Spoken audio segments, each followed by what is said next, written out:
Learning doesn't just mean sitting in a classroom. You can learn in any place, at any time. That's just what we did on the Civil Rights Ride. 10 days full of learning and an education you could never get in a classroom. Day 1, we're off on a great adventure. We left Owatonna just past high noon and are on our way to Mark Twain's hometown of Hannibal, Missouri. Life is about baby steps. You have to crawl before you can run and hop before you can leap. Today I feel like I took quite a few baby steps. The first one is the fact that I got on into the bus in the beginning. This morning I was starting to regret signing up for this trip. I'm a homebody and I love being around my parents. As I hugged my father goodbye in the parking lot and watched him drive away, I felt the tears welling up in my eyes and quickly blinked them away. Anyway, needless to say, I'm pretty proud I was able to get into that van.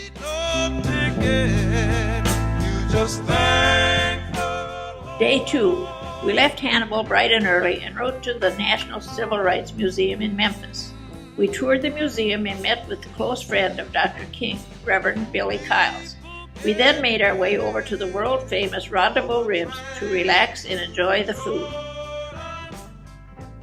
The exhibits at the National Civil Rights Museum were fantastic, and as Reverend Kyle said, the museum curators managed to take something so bad, so tragic, and make it into something good. When we walked through the museum, my mind was boggled. So much happened in such a little time, but it happened, and I actually wish I could have been in the time and helped. Reverend Billy Kiles was with Dr. King for the last hour of his life. When he was speaking, the only thing you could do was listen. His speech was centered on the quote, "Hold fast to your dreams, for if they die, life is like a broken-winged bird that cannot fly," by Langston Hughes. My favorite part was going up to shake his hand afterwards and getting a picture with him. My grandchildren will be lucky to hear this story of such a wonderful man. Day 3, in Little Rock, we visited the historic Central High School. It was here in 1957 when the Little Rock Nine encountered angry mobs as they tried to integrate Central High. Day 4, we then made our way down to Jackson to meet up with Dr. John Perkins at the Perkins Center. Once there, we helped out with a service learning project, which involved digging up the community garden and removing siding for addition to the center. Afterwards, we got a chance to have lunch with Dr. Perkins, and he shared about his incredible life as a civil rights leader.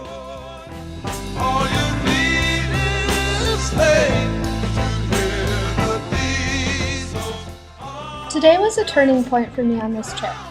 I really had just gone along with it, looked at all the museum exhibits, and only absorbed bits and pieces along the way. We began the day with a service learning project. We weeded a community garden.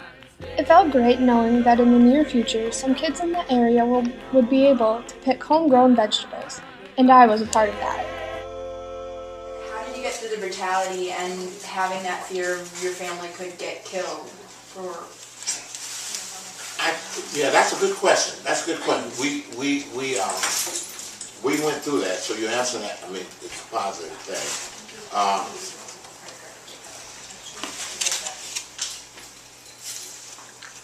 I think it's a process in terms of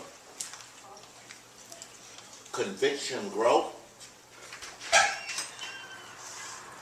You determine that it's right, and then you participate in it. It's like exercising or preparing for any fight or any deal. You then grow to conviction that you would rather be dead than to live on. That's what makes war. That's what makes progress. That you could almost say, almost that way in good athletics. I would almost rather be dead than lose this game. Not, you know what I mean? I would do all that's necessary to win this game. I think that's a growing,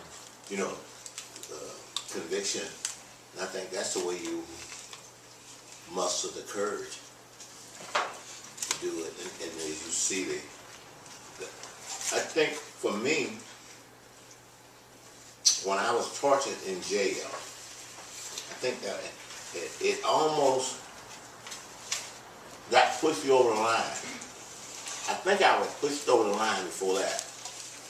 But when they torture you in jail, it pushes you over the line. But for me, it also pushed me to see that we approach the civil rights movement like we want to help these people in this right who have been so damaged by racism. That's how you come at it, with the poverty programs, all the assistance programs. But we don't see clearly the damage in the oppressor. We just take that to be military might. But before that military might can go against you, something have went wrong in their head. And you see them as, and I think when I was tortured, I think that's when I saw there was something wrong in their head. And I think, but that also worked for my forgiveness.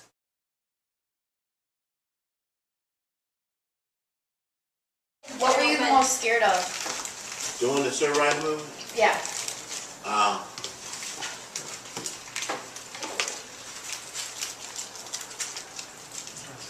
The police. The policemen. I don't think we was afraid of the Ku Klux Klan. I don't think we was. Although they would be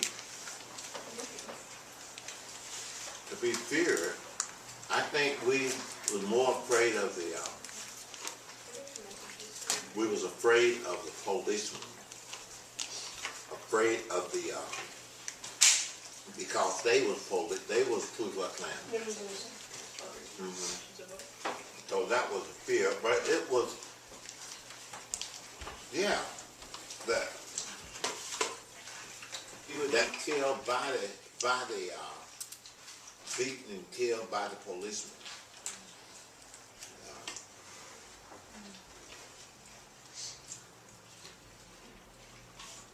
And so it was a blanket of fear from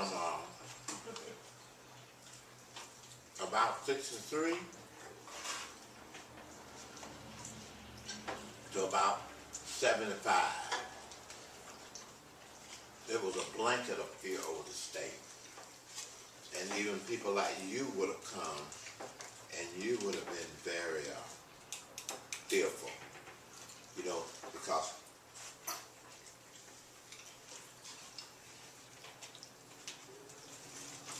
if you would come neutral, or if you would come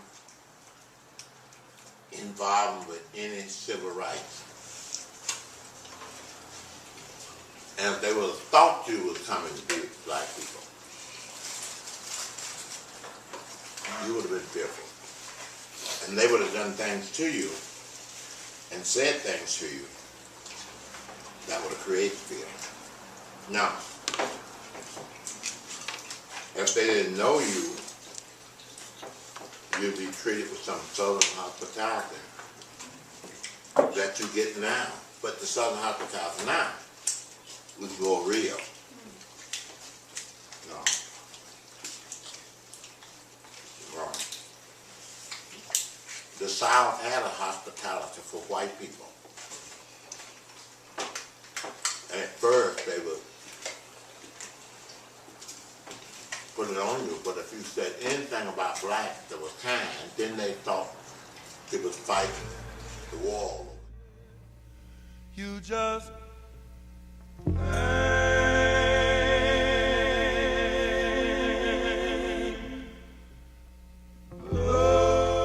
Day 5. We arrived in Montgomery last night and spent some time with Reverend Robert Grates today, who talked with us about the active role he played as a white pastor during the Montgomery bus boycott in 1955.